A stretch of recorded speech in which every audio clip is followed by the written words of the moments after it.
Hello everyone, my name is Norman Moreno and today I will be presenting on the topic of acute coronary syndrome and myocardial infarction. I chose this topic because I really enjoy learning about the cardiovascular system and I was able to gain a lot of valuable experience during my interaction with this patient and also with the help of the nurse. I was also able to find many similarities between the articles I chose and my patient's experiences. I will now be sharing with you information regarding my patient and will be referring to him as Mr. X. Mr. X is a 74-year-old male that arrived to the emergency department via ambulance. His chief complaint was chest pain that radiated to his left shoulder and complained of general weakness and shortness of breath. Per EMS, the patient was at the casino when he began to experience his symptoms and administered 3 nitroglycerin sublingual tablets en route to the hospital. 911 was called by bystanders. Mr. X has a medical history of hyperlipidemia, hypertension, coronary artery disease, angina, COVID-19 infection, alcohol use, cigarette smoking, and obesity. Mr. X takes atorvastatin for his high cholesterol, lisinopril for his hypertension, and nitroglycerin and aspirin for his angina.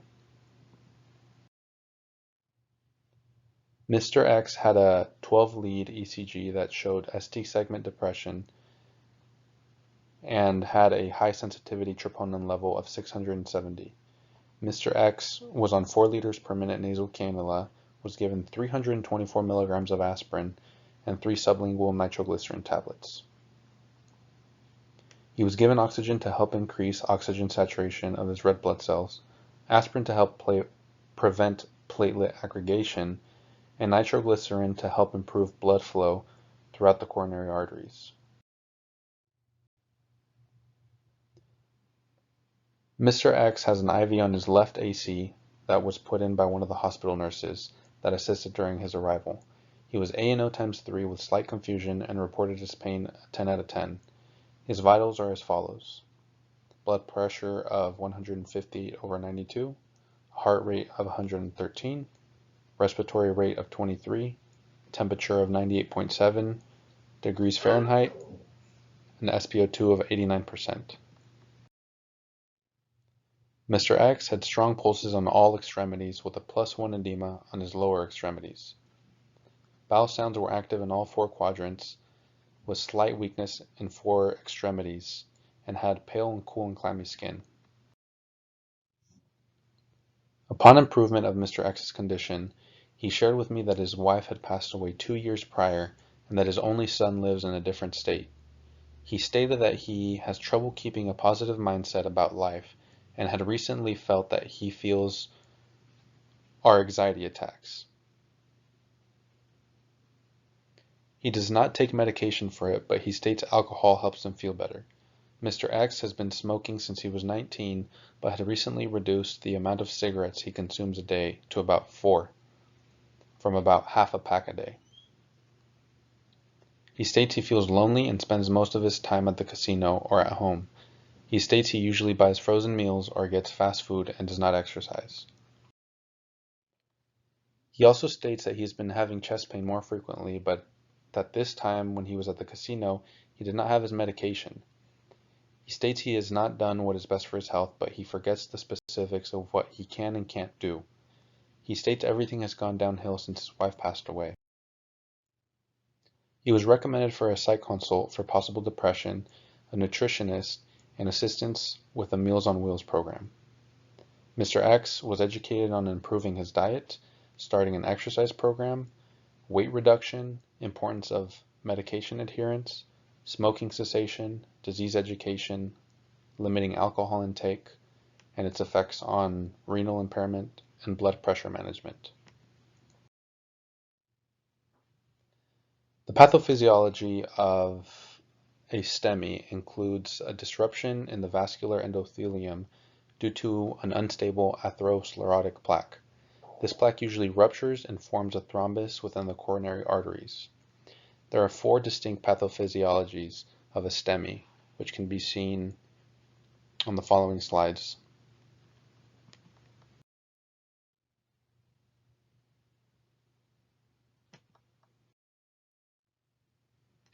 Typically, the myocardium becomes cyanotic on a cellular level within the first 10 seconds. Cell death begins after 20 minutes of sustained ischemia, and this ischemia causes irreversible myocardial death. ECG changes occur, and total occlusion of the coronary arteries result in cessation of heart contractility. This causes anaerobic metabolism and causes lactic acid to be produced. The lactic acid causes transmission of pain to cardiac nerves and upper thoracic posterior roots, which cause referred pain.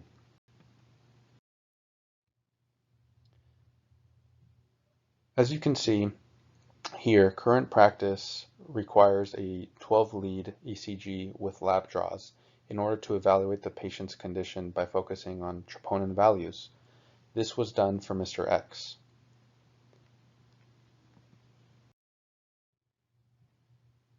Mr. X also had a physical examination, had his history examined, and had his ECG findings evaluated by the medical doctor. A focus on the client's risk factors was done by looking specifically for these conditions listed. Mr. X had a smoking history, dyslipidemia, and hypertension.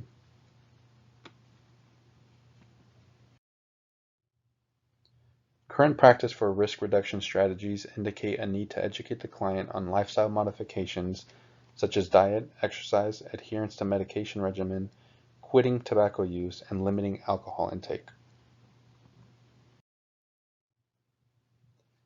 Medications that can be prescribed for patients with this condition include beta blockers, angiotensin-converting enzyme inhibitors, angiotensin receptor blockers, aspirin, and lipid therapy.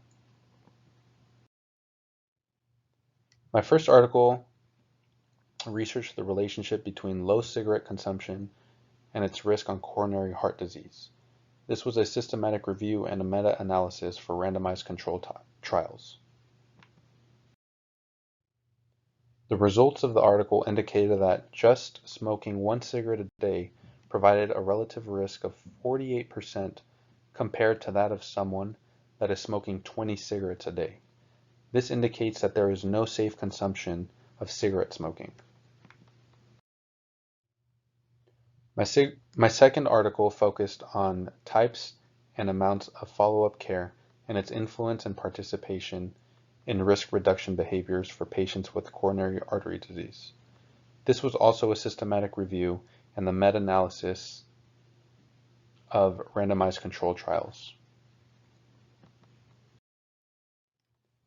The results of this article revealed that regular telephone support interventions can help reduce feelings of anxiety, depression, improve systolic blood pressure control, and increase the likelihood of smoking cessation. When assessing a patient with this condition, it is imperative to obtain a health history, as well as obtaining a list of prescription and over-the-counter medications, herbal therapies, and finding out whether the patient is using any illegal drugs. The nurse should assess for chest pain and its characteristics, assess for intake and output, anxiety, as well as coping mechanisms. Non-modifiable risk factors and modifiable risk factors should also be examined by the nurse. The nurse should monitor lab results and report any abnormal findings to the primary care provider. The nurse should also monitor the 12-lead ECG and monitor diagnostic results and report the findings to the care provider. The nurse should determine baseline vitals as well as monitor vitals throughout the patient's stay. Proper oxygenation levels should also be maintained, and the nurse should encourage the patient to avoid activities that can increase oxygen demand and further exacerbate the patient's condition. The nurse should administer medications, adhere to a strict intake and output, discuss dietary changes and arrange for a dietary consult, and discuss relaxation techniques, and encourage the patient to verbalize feelings and begin an exercise regimen. The nurse should arrange with the patient and family to follow up with phone support. The nurse should emphasize the importance of adhering to prescribed treatment regimen, as well as encouraging the client to make lifestyle changes that would assist in establishing goals. The nurse should refer the patient and family to community agencies and support groups and refer the patient to smoking cessation program. The nurse should also encourage family members to attend CPR classes.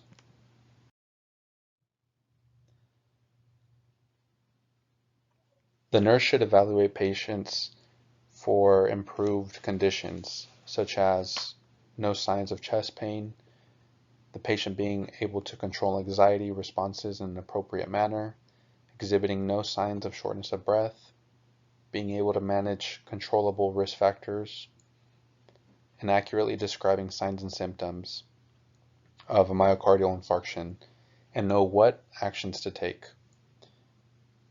The patient should be able to participate in a cardiac rehabilitation program on a regular basis to improve their condition. I greatly benefited from the monograph by providing better care to the patient. I was able to better prepare for his arrival and was overall more time efficient. I knew what risk factors to look for and was aware of the potential modifiable risk factors that I could focus on with Mr. X, such as smoking cessation, improving his diet, coping mechanisms, and medication adherence. Being aware of these risk factors allowed me to initiate the education process early during the admission process. In conclusion, acute coronary syndrome or myocardial infarction is a life-threatening situation that is caused by prolonged ischemia. Assessing patients for risk factors is imperative to prevent this condition or further deterioration of it. Prompt interventions outlined by the guidelines set by the American College of Cardiology Foundation and the American Heart Association are the gold standard. The articles discussed demonstrate that follow-up phone calls provide better outcomes in patients with coronary heart disease, and that smoking 1 cigarette a day carries about half the same risk as someone that smokes 20 cigarettes a day. Therefore, follow-up phone calls should be provided to every patient in order to improve outcomes, and education for patients on the reasons for smoking cessation should also be emphasized rather than reducing cigarette consumption.